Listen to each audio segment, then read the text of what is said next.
When it comes to dealing with narcissistic individuals, you are often left believing that you're the problem in the situation, that you might be going a little bit crazy and they're there to support you, yet every single special occasion seems to get ruined, yet they find a way to blame you. They fall silent on you, they sulk towards you, yet all of a sudden they play nice and give you just that little glimpse of hope to hang on a little bit longer. You feel compelled into staying with them and helping them, yet at the same time you want to run away from them, but you feel trapped in a cycle that you just can't seem to escape from.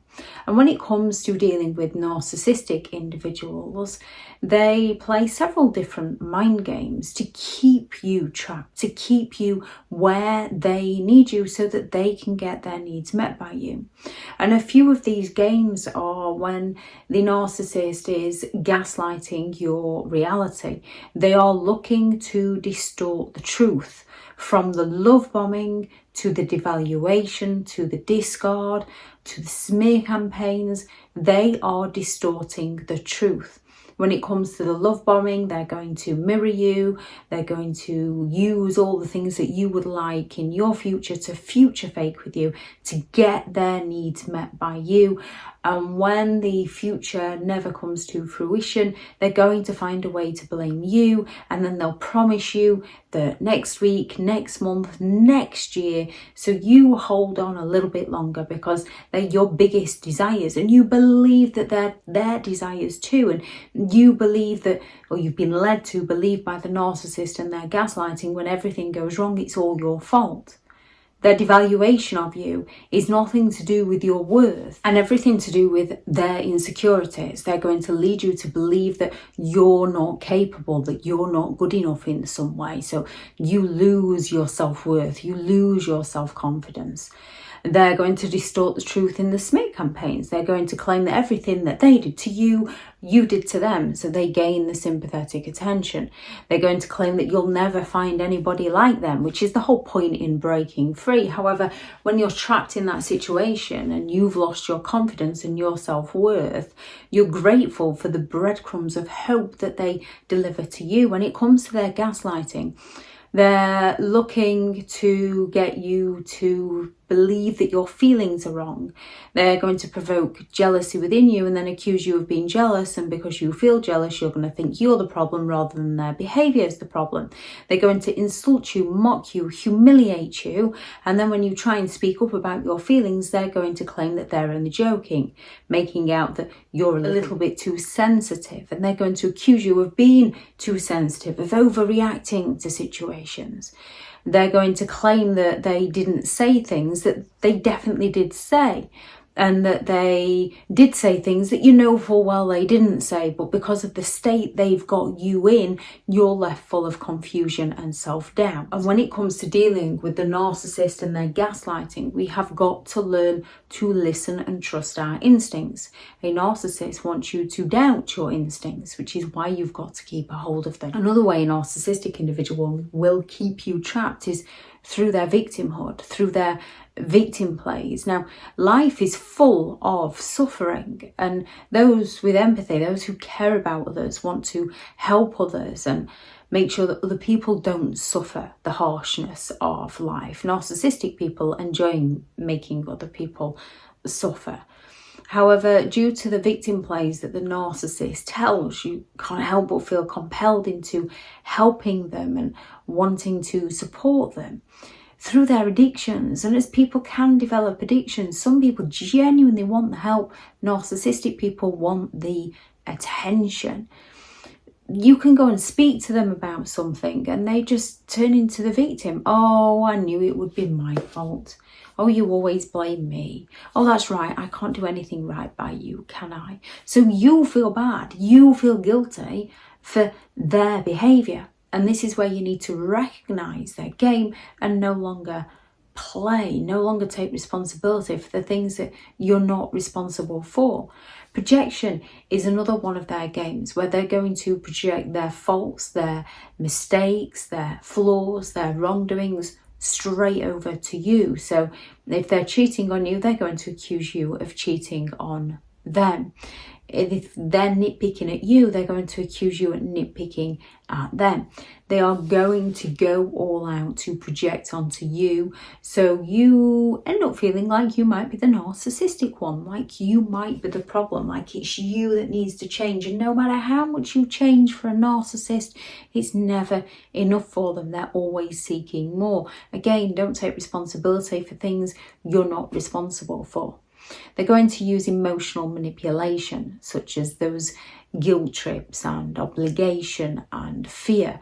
So they're going to make you feel guilty for just doing everyday things like seeing your friends, seeing your family, doing your hobbies, going to work, cleaning your home, fixing your car, the family car.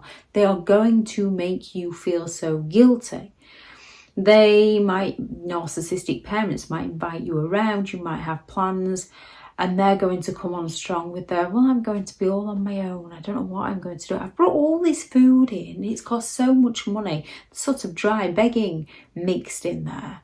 So you believe it's your decision to drop everything else to go and serve them when they've just guilt tripped you. Or they're going to make you feel obligated with those, after all I've done for you.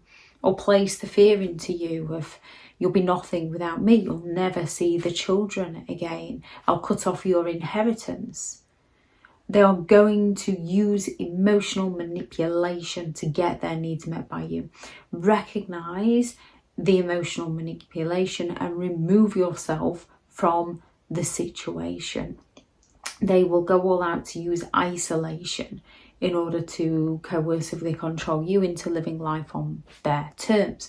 From your friends, to your family, to your work, to your finances. They're going to try to cut off all forms of support. They're going to try and isolate you. So you are left believing you've got no one and nothing to go to, that you're stuck in the situation. And they will tell you who's going to believe you. And as it sounds so unbelievable in your own head and you can't quite work out everything that's happened, you question and doubt yourself. Therefore, you believe that other people are going to question and doubt you. And people that don't understand narcissism often stand there looking rather shocked when you try to explain the situation to them. And it's only then that you begin to sort of get a grasp on everything that you've actually truly lived through. And when someone is isolating you, it's about trying to make those baby steps to find the support that you need, from phoning those support lines to reaching out to friends and family who have usually taken a disliking to the narcissistic person, which the narcissistic person used against those to isolate you. Love bombing, where they're going to shower you with that excessive attention, affection, support, only they then withhold the attention, affection and support and blame you, creating that intermittent reinforcement. Every time you've just about had enough, they treat you well again. And when it comes to a narcissistic individual, every action is a transaction. And they use everyday things like, oh, I've had a long day, or, you know, how stressful it is at work. They use everyday justifications and excuses. So it seems more believable that they're just going through something and it's not actually a pattern of who they are as a person. They continually take it out on you. We can have a bad day. Genuine people will often say, I'm just having a bad day. I just need a bit of space. I don't want to, you've not done anything wrong. I just need to relax. With a narcissistic individual, they'll not inform you. They'll just go all out to hurt and punish you and take it out on you, and then blame you, and then use the excuse if they've had a bad day. They will love bomb you as and when it suits them. And it can be intense. They can treat you better than anyone ever has. So when they treat you worse than anyone ever has, and then they blame you, you question and doubt yourself. You wonder what you did to bring that monster out and what you can do to bring the nice person back out. They get you fearing that abandonment. Narcissistic people fear abandonment and rejection, and they tend to make their worst fears come true for you. whereby you and your fears, you don't try and make those come true for others. You try and avoid those happening to other people. Narcissistic people sometimes are hell-bent on making their worst fears come true for you. So once they've isolated you from support, once they've gaslighted you into believing that you're going crazy, once they've played the victim in everything and made out that everything is your fault and projected everything over to you and created that sense of obligation and guilt and fear within you, and every now and again loved bombed you, they threaten to walk away from you, and you cling on believing that they're the one that's trying to help you when they're actually covertly sabotaging you. And this is when you need to find the right support to get you through. And they will also use threats and intimidation, either over obvious threats, I will do this if you do that, or those covert threats of, what do you think could happen if? And when it comes to threats, we can often sweep them to one side and think, oh, they didn't mean it. You have to take threats seriously, because it's usually what someone is actually truly thinking for a moment coming out. And with a narcissistic person, they're doing it to coercively control you. So again, it's about finding that right support for you. There's lots of different games that narcissistic people play to keep you trapped. Any you notice, please do add those into the comments for people reading through. Thank you very much to all the returning subscribers and your continued support of the channel. It's greatly appreciated. If you are new to the channel, I'm Elizabeth Shaw. This channel is all about narcissistic behaviour to give you more understanding of the people you might be dealing with within your life, how to handle yourself around those people if you cannot go no contact, and different methods to find what works for you to help you understand and overcome narcissistic and emotional abuse. If you do find the information helpful on the channel, please do subscribe. If you are looking for further help and support in understanding and overcoming narcissistic and emotional abuse, I do have several online guides available, and those teachable links are in the video description. If you're looking for someone to speak to, I have partnered with BetterHelp, and their sponsored link is also in the video description. I do also have a couple of books out on Amazon, 15 Rules to Deal with Narcissistic People If You Cannot Go No Contact, and a Narcissists Handbook, which is the ultimate guide to understanding and overcoming narcissistic and emotional abuse. I shall link those into the description also if you'd like to go and check those out. Go out there and create the day that you deserve, because you do deserve to have an amazing day. Bye.